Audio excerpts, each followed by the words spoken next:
Did K'Andre Miller just take a shot at the New York Rangers?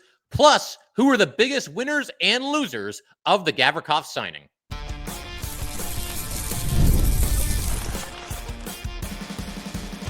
You're Locked on the New York Rangers, your daily podcast on the New York Rangers. Part of the Locked On Podcast Network, your team every day.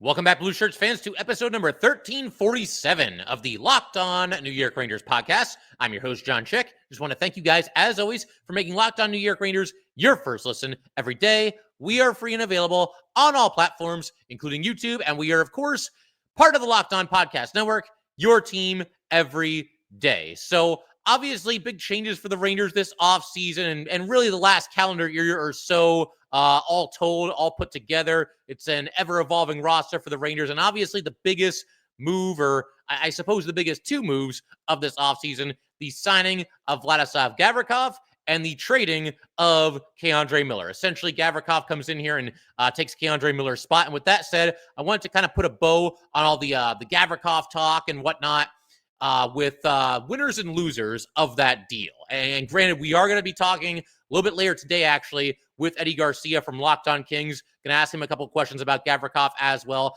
But we do this with every, big Rangers signing or trade or whatever it might be. Anytime something, really significant happens, we take a look at the biggest winners and losers. And I also wanted to break down some of the comments that K'Andre Miller recently said after the trade to the Canes and what some interpreted as a shot at the Rangers. So we'll get to that in just a second. But we begin with the winners and losers of the Gavrikov signing. And this first one, honestly, at best, I can call this an honorable mention loser, and that would actually be K'Andre Miller, who I just talked about a second ago. Now, when I say loser, I'm not calling anybody here a loser or anything like that. And if you're K'Andre Miller, I'm sure after that contract he just signed, this man does not feel like a loser at all. I'm just saying people that lose from a certain transaction, certain trade, certain free agent signing, whatever it might be.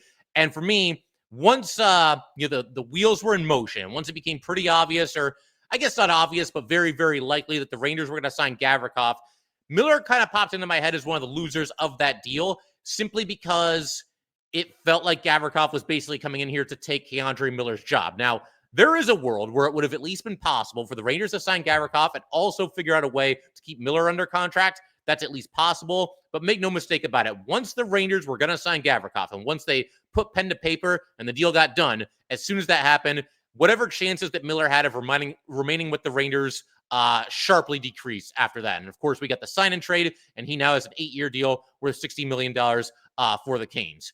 But the only reason why I would throw him into the loser category here is which would he have preferred? And I don't know that for sure. And we're not going to get an honest answer out of him right now because he's on a new team. But if K'Andre Miller had to tell you the truth and you were able to ask him, okay, so let's say the contract is the same, whether it's the Rangers or the Canes, you're going to get paid $60 million total over the next 8 years. Would you have preferred to stay with the Rangers, or would you have preferred to go to the Canes? We don't know the answer to that question.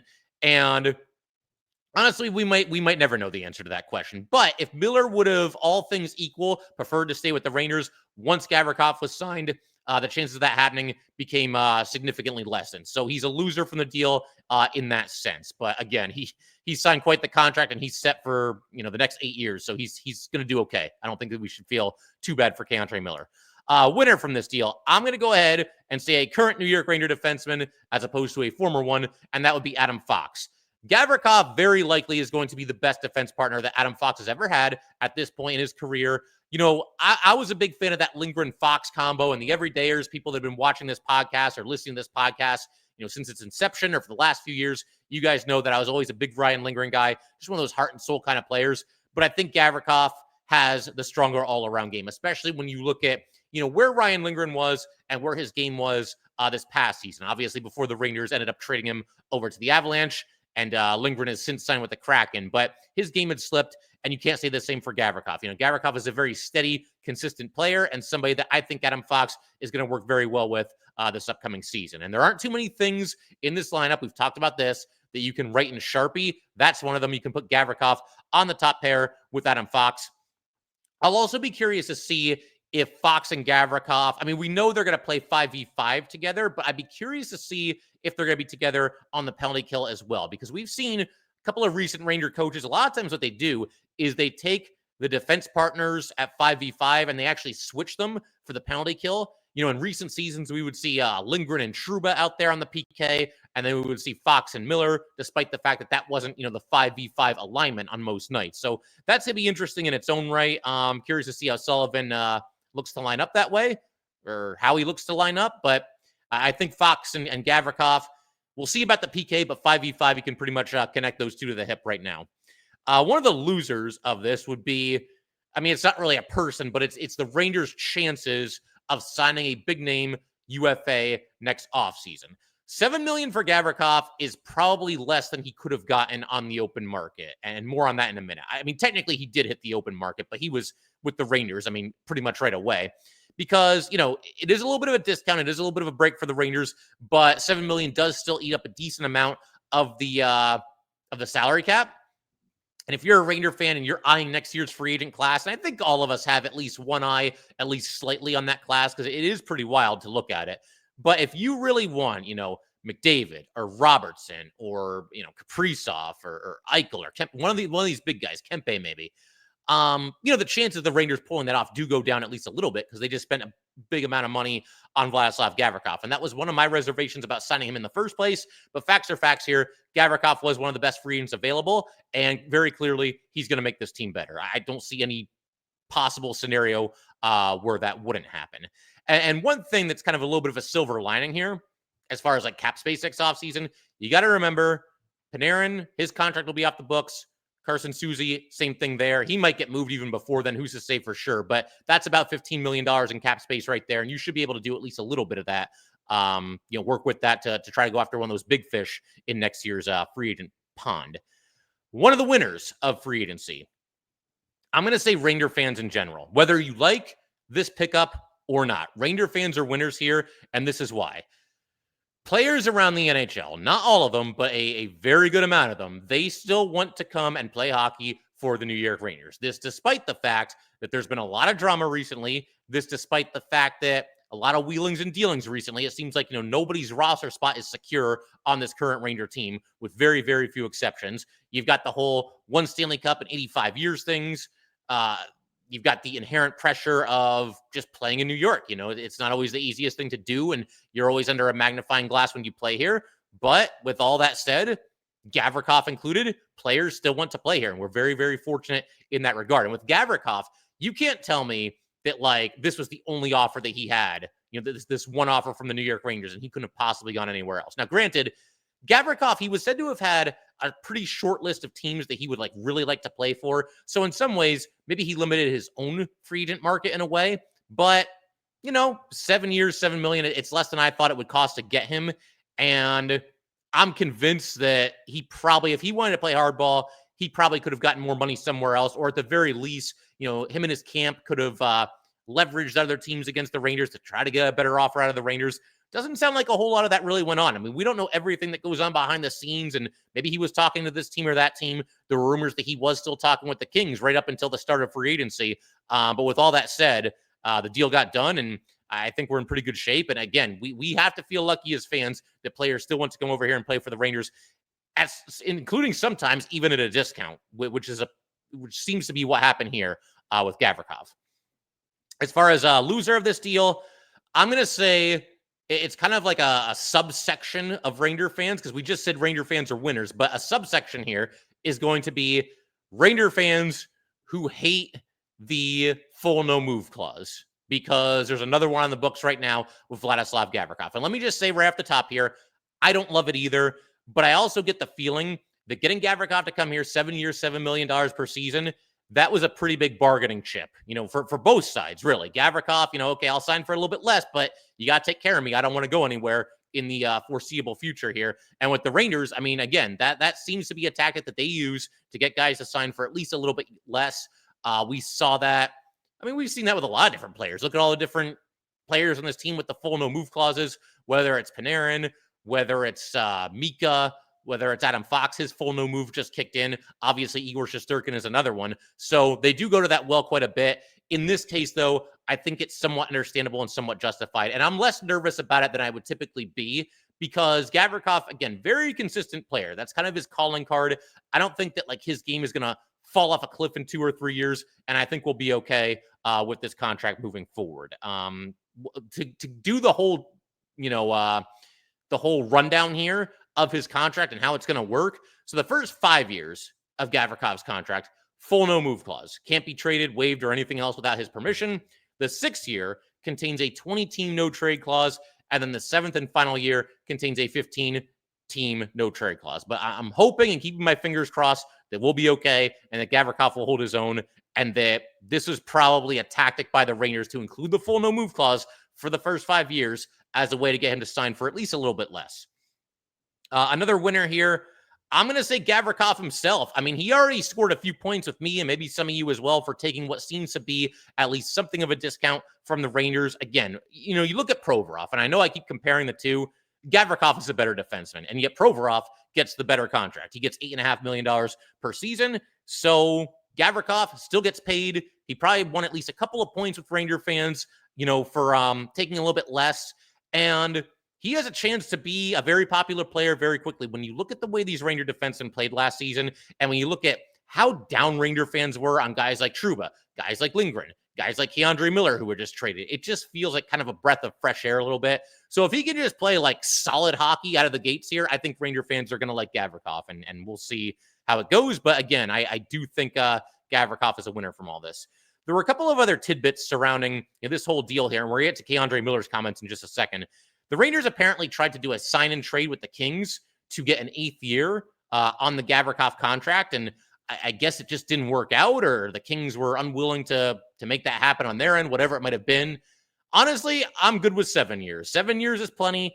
He's got a contract right now that's going to take him through his age 36 season. I don't know that we need an extra year going up to an 8th year and getting him up to 37 years old. He's got a 7-year deal. That's good enough for me.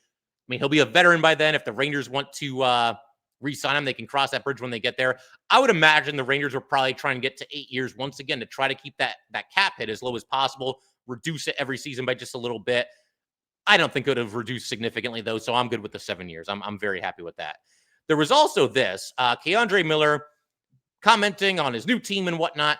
He was asked a question if there's anything that he will not miss about playing against the Carolina Hurricanes, because obviously division rivals. Miller was with the Rangers for 5 years, a couple of playoff matchups as well, and obviously the Canes are a good team and they can be a little bit of a handful. But this is what Miller had to say about it, about anything he won't miss. He said, I think just the speed. Now, he did say this with a chuckle. He said, I think just the speed. It's going to be so much fun being on the other side, not getting hemmed in our D zone. So I think it'll be fun. A lot of people jumped on this. I think there's a little bit to unpack here, though. So for starters, there were people that perceive this as Keandre Miller doing two things here. First of all, taking a shot at the Rangers. And secondly, having a pretty amazing lack of self-awareness here. Because if there's a team, if you're a defenseman on a team and you're constantly getting hemmed in your own zone, okay, you bear some responsibility in that. I'm not saying it all falls on Keandre Miller or it all even just falls on the defenseman, but certainly you have a hand in that. And obviously the Rangers this past season, and honestly, even the season before that, if there was a weakness to their President's Trophy team, that was one of them. The inability to get the puck out of their own zone and getting hemmed in their D zone pretty often. So again, it's not all on Keandre Miller. To me, I didn't think this was him taking a shot at the Rangers. I thought, if anything, this was him complimenting his new teammates. He's acknowledging their speed. He's saying he's not going to miss playing against that. He's giving them some props for their forechecking, which we all know. We watch Rangers and Canes quite a bit. That's been the strength of the Canes for several seasons. And, he's just acknowledging, I think, that they were a handful to deal with. So, we've all, not everybody. I mean, some people didn't want Miller traded, but I think a lot of people were good with this move and ready to move on and ready to go in a different direction. And there's been times where a lot of us have been critical of Keandre Miller. I'm not going to jump on him for this. I mean, this to me, again, felt more like he was putting his own new team over than taking a shot at his former team. But you guys let me know what you think about that. I'd be curious to find out in the comment section. In just a second, we're going to keep everything rolling. We're going to shift our attention to one of the Rangers' free agent signings. Obviously, we've talked about Gavrikov quite a bit, but the Rangers did make some other, smaller signings. And the one we're going to discuss today is former Washington Capital, former Chicago Blackhawk, former Tampa Bay Lightning, and that would be Taylor Raddysh. We will talk about him and what he brings to the table and what kind of a role he could have with the Rangers this upcoming season in just a second.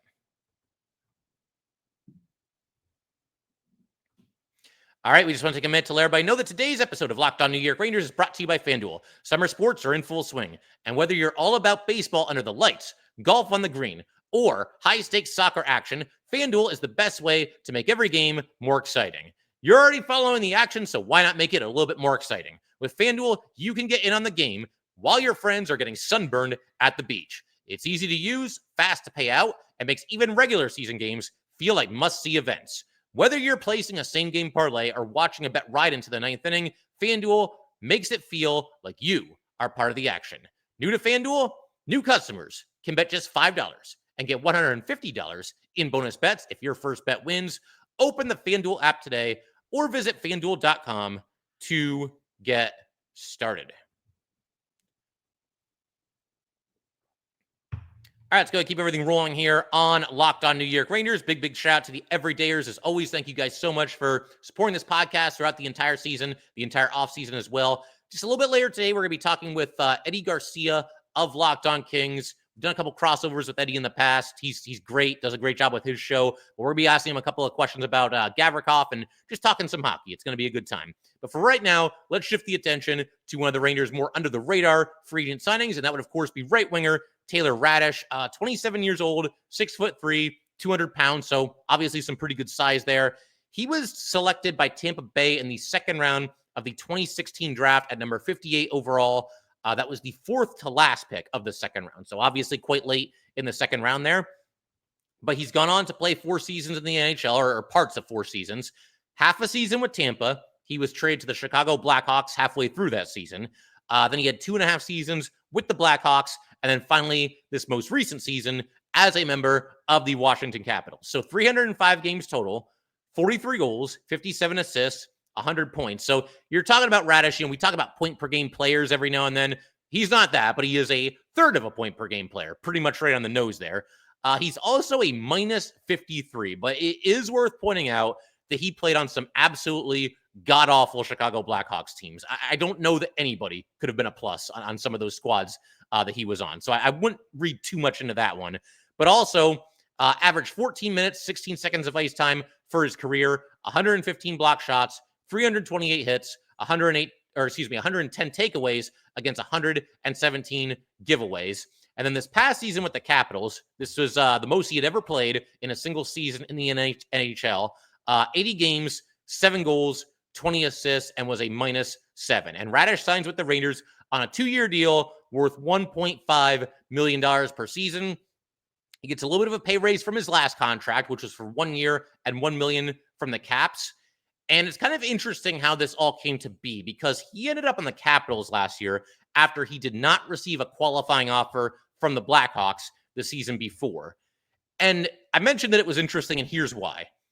His second season on the Blackhawks, which was his first full season there, I mean, it went pretty well for him, in a little bit of a depth role, I think, but 20 goals, 17 assists for 37 points in 78 games. So it's not great, but it's something. He's producing at a decent clip there. But then, and I think the reason for this is less ice time and probably just a more limited role. The following season, the one after that with the Blackhawks, a massive step backward in the scoring department. Just 5 goals and 9 assists for a total of 14 points in 73 games. And then he ends up being non-qualified by the Blackhawks after that season, signs the 1-year deal with the Caps. And that pretty much brings us to now him signing a 2-year deal with the New York Rangers. And just to throw this out there, if his name sounds a little bit familiar, you might be thinking of somebody else that was in the Ranger organization, and that would be his brother, Darren Raddysh. Darren was an undrafted defenseman, spent 3 seasons with the Wolfpack, 108 games, 9 goals, 38 assists, was also an alternate captain there. Never played for the Rangers, but has ended up becoming, a regular for Tampa Bay over the last handful of seasons here. As far as Taylor Raddysh is concerned, though, I would say of everybody that the Rangers signed in free agency, and again, it wasn't that many players. The players they did sign are mostly NHL, AHL swingmen, other than obviously Gavrikov.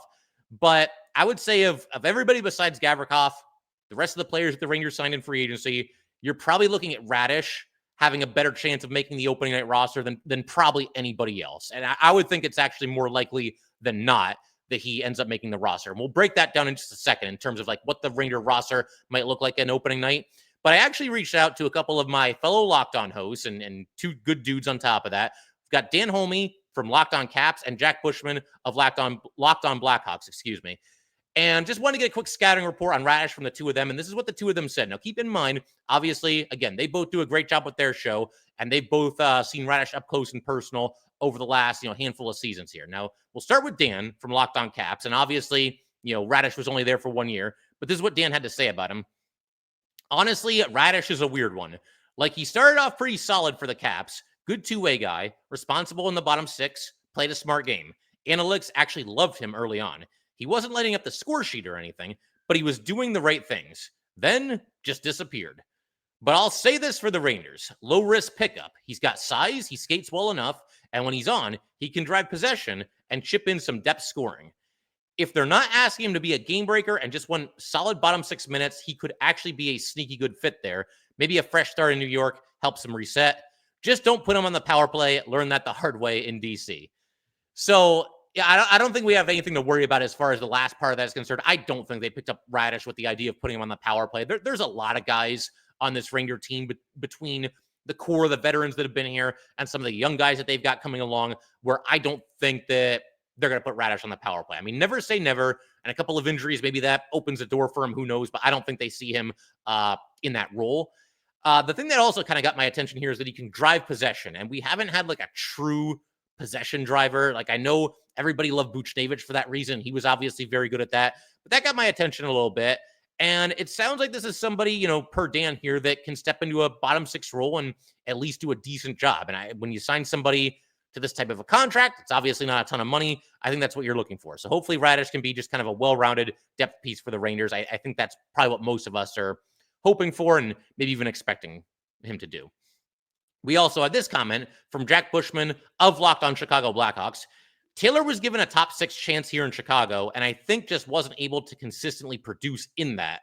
Bottom sixer is what he is in the league for sure. I would say his strengths are his size and shot. He has a sneaky good release, but he doesn't create many chances for himself.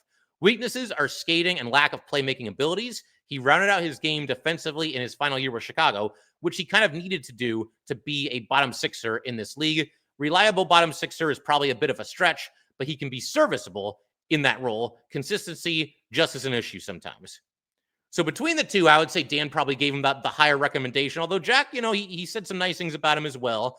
And it is interesting that they both mentioned his consistency. Dan mentioned that Raddysh kind of disappeared a little bit later in the season, and obviously he was with the Blackhawks for longer. And Jack mentioned that, consistency overall was something of an issue throughout his 2.5 seasons that he spent with the Blackhawks. But good stuff from those guys. Interesting stuff. I feel like they kind of gave us a little bit of a better feel for who Raddysh is as a player. Now, I mentioned a second ago, trying to determine whether Raddysh could, should, and will be on the opening night roster. And I think that he is definitely going to make the team. Not sure if he'll be in the lineup on opening night. There's a chance he could end up as the 13th forward, the healthy stretch. I think that's at least possible. More on that in a second. But as far as being on the roster, he'll be there. I mean, he's been an NHL regular for the past 5 years. Granted, a lot of it was with the Blackhawks, and how many other options do they even have, right? But still, I mean, he ended up being a regular. Ended up being a regular on a Caps team that had the best record in the Eastern Conference. And, if the Rangers wanted to send him to the Wolfpack, then he would be exposed to waivers. And I don't think the Rangers want to do that. I think they signed him with the full intention of having him play in their bottom 6 this season in the NHL and don't have any designs on sending him to the Wolfpack. Now, as far as he'll actually be in the lineup every night, will that happen or will that not happen? Could he kind of like rotate in and out? Could he be the 13th forward or the 12th/13th forward, depending on who they're playing and matchups and whatnot? That one, I'm not so sure, but it is worth pointing out that this past season with the Capitals, he did play in 80 of 82 regular season games. Oddly, though, he ended up being a healthy scratch for 3 of the Caps' 10 playoff games, which is a little concerning. And I think it goes back to what Dan from Locked On Caps was telling us about, his lack of consistency and how he kind of fell off near the end of the season. But, something to keep an eye on, obviously. I think he's at least got a shot. I think he's got the inside track to be in the opening night lineup is what I would say. But it depends on a lot of things. For starters, how many of the big three young forwards are going to make this team coming out of training camp? And I'm talking, of course, about Othmann, Berard, and Perreault. We don't know the answer to that, but obviously the fewer of them that make it, the better of a chance Raddysh has of being a lineup regular for this Ranger team. Another question that I would have to throw out there is how much does Mike Sullivan like Matt Rempe? And we don't really know the answer to that yet. But that's a big question because honestly, if he doesn't really value Rempe and what Rempe brings to the table, then I could see Raddysh potentially stepping into Rempe's spot in the lineup. Not necessarily to play the exact same game, but I could see him on that fourth line right wing out there with Carrick and Edstrom. And then there's other guys, like Parson, Brodzinski. Is Raddysh already in front of both of those guys? And I know that, Parson mostly plays center and Brodzinski can play center and some wing as well. But, it all comes down to that. And maybe Sullivan hasn't made up his mind on this stuff. Maybe he's going to let them battle it out in training camp in the preseason and whatnot. But here's a kind of like a hypothetical of how Raddysh could get into the lineup. So, first of all, there's 6 forwards that we know are going to be out there, barring a trade or something completely unexpected. They are Cooley, Mika, JT Miller, Panarin, Trocheck, Lafreniere. They're going to be there. We'll say 2 out of 3 of the young forwards make it. Othman, Perreault, and Berard. We'll say Othman and Berard make it, and Perreault gets a few games with the Wolfpack to start the season. And we can debate that further in a future episode. But right there, we're up to 8 forwards. Carrick and Edstrom, I would have to think both of them will be out there. You're up to 10 at that point. Most people seem to think Parson is going to center the third line to start the season. And that could very well be the case. And if that's the case, you're up to 11. And then I think Raddysh would probably be your 12th forward in place of Matt Rempe. And in this scenario, Rempe would be an odd man out. Brodzinski would be an odd man out. And it would also obviously entail Gabe Perreault starting in the AHL. So, I think it's more likely than not that he's in the lineup to start the season. We'll see how they look to do to line up on opening night. But I will say overall, Raddysh, I think a good enough depth piece pickup for the New York Rangers. Just don't have massively high expectations. I think he's like somebody that could slot into the bottom 6 and do a decent job there. But in just a second, we're going to keep everything rolling. Want to shift our attention to one of the Ranger draft picks, and that would be 3rd round defenseman Sean Barnhill, one of several defensemen that the Rangers picked in this year's draft. We're going to talk about him and break down his future with the Rangers in just a second. All right, let's go ahead and wrap up today's episode of Locked On New York Rangers by talking a little bit about the team's 3rd round draft pick, and that would, of course, be defenseman Sean Barnhill. We'll go through the basics here first. We'll get to some scouting reports, all that good stuff. So Barnhill, a Ray defenseman, taken in the 3rd round by the Rangers at number 70 overall. That was the 6th to last pick of the 3rd round, if you want to be exact. 18 years old, 6'5", 214 pounds. So for anybody that wants this team to get bigger and more physical and tougher, there you go. That's a pick that you should like, at least on paper. To begin with, I just like the idea of the Rangers taking a defenseman here. Obviously, we know the Rangers didn't have a first-round draft pick. They chose to give it away to the Penguins and keep their first-rounder for next year, and I do think that was the right decision. But that also meant that the Rangers wouldn't be picking until the 2nd round, and when they did, they selected forward Malcolm Spence. And I love that pick. I think it was a great selection. Had some thoughts on Spence. You can go a couple episodes back and check that out if you would like. But once they took Spence, and obviously Spence is a forward, it was kind of like, okay, we got to shift our attention to defensemen because we've talked about the uncertainty of that position for the New York Rangers moving forward here. And that's exactly what the Rangers did. They took Barnhill, and that was kind of a trend that they established for the rest of the draft because they took several defensemen. More on that in a second as well. But as far as Barnhill goes and where he was ranked, most draft picks, most mock drafts that I saw seemed to believe that he was going to go sometime in the 3rd round. Every once in a while, you would see somebody that had him pegged as like an early 2nd rounder. But for the most part, everybody seemed to agree 3rd round. So I saw some people saying they've reached for him. I mean, maybe a little bit. Like, if people thought he was going to be like a mid to late 3rd rounder, and the Rangers took him somewhat early in the 3rd round. But honestly, like, if it comes down to that, just get your guy. If this is your guy, and this is the guy that you believe in, this is the guy that you want on your team, then I don't think you necessarily have to trade down 8 spots and get like a 5th round draft pick and like just hope that he's still there then. You know what I mean? Like, just go out and get your guy and don't take any chances. If this is your guy, then this is your guy. And it's really just as simple as that. As far as Barnhill, we're going to get to his stats in just a second, but also got to point out he is committed to playing at Northeastern University in 2026-27. So it will certainly be some time before we see him suiting up for the New York Rangers, but that's a college that has developed some pretty solid NHL players.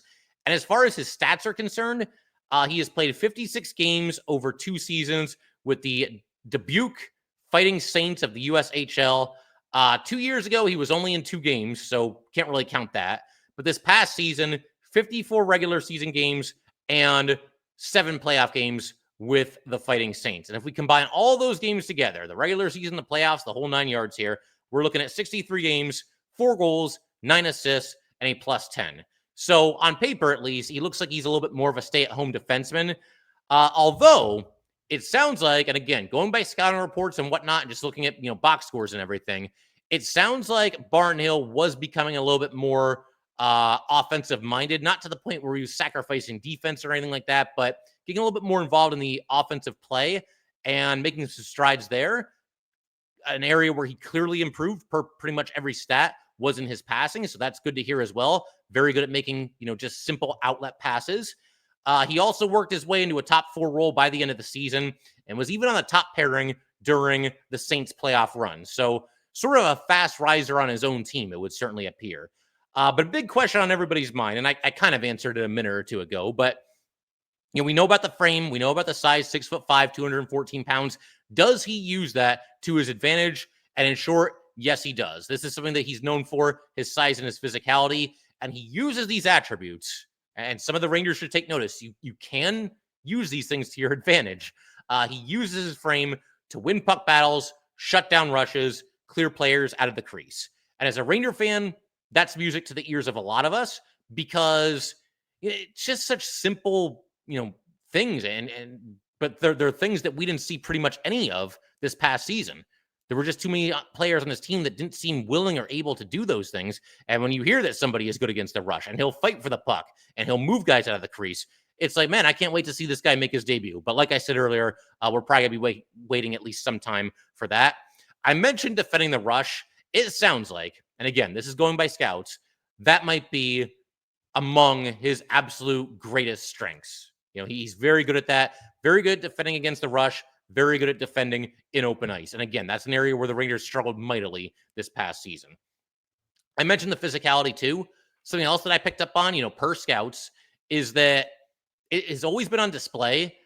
But when his team, the Saints, when they got into the postseason this past year, and granted, they only played 7 postseason games, but they got there. And once that happened, his physicality went to a whole nother level. It was that much more noticeable. It was that much more apparent. We know at every level of hockey, physicality certainly increases when the postseason rolls around. And it sounds like he was right in his element when that happened. I'll leave you with a couple of scouting reports here as far as Barnhill is concerned. We got this one from, let's see, this is the Elite Prospects 2025 NHL Draft Guide. With a deep, balanced stance and quick feet, Barnhill denies rushes and then jumps up into the play. He matches the footwork of smaller, high-skill attackers with ease, and he rarely overextends. The skating appears most in his rush defense, where he makes some high-level stops with his feet moving after taking away the middle. And then we got one more here from Whitaker Hart of Dauber Prospects. Sean Barnhill is a guy who many of us appreciated at Dauber over the year, and now in our final rankings has earned a spot on our list. He's a 6'4" right-handed defenseman out of Dubuque in the USHL who boasts one exceptional element in his game, his skating. Barnhill's 4-way mobility allows him to get around the ice effortlessly, covering space quickly with his reach as well. He only posted 11 points with the Fighting Saints, but don't let these stats fool you. He's a project pick and has all the tools in his toolkit to hit his potential. The next steps for Barnhill will be taking everything to the next level, ramping up his play driving, there we go, physicality and overall assertiveness. He's a good project in the 2nd or 3rd round. Barnhill is a Northeastern commit. And as far as my final thoughts here, I think it's a good pick. It's so hard to really judge these guys this early on in their careers. And again, it's going to be at least a couple of seasons before we see him. But the size and strength we know are there. He actually uses those to his advantage. So that's always nice to hear. And he does a lot of the things that the Rangers don't do at all. He defends well against the rush. He can move guys out of the crease. And he can win puck battles. Sometimes it's the little things, man. And this feels to me like, is it possible for somebody to be a project but also be a high floor guy? Because I feel like that's kind of what we're getting here with Barnhill. There are certain areas of his game that he has to work out a little bit, and he is a little bit of a raw project, but it also sounds like this is somebody that just knows what he's doing when he steps onto the ice and knows who he is as a player, and somebody that projects as maybe like a bottom 4 defenseman in the NHL. We'll see how it all shakes out. But overall, got nothing bad to say about this pick. I think it's solid. You're getting late in the 3rd round. You're not going to find any superstars, or at least no obvious superstars. And I think this is a solid pick for the Rangers. So we'll leave it there. If you guys would like to get in touch with this podcast, please send an email to lockedonnyrangers@gmail.com. Once again, that is lockedonnyrangers@gmail.com. Definitely give us a follow on Twitter as well, @jchick17. Once again, @jchik17. And definitely subscribe to Locked On New York Rangers YouTube channel. Thanks again, guys. I will see you next time.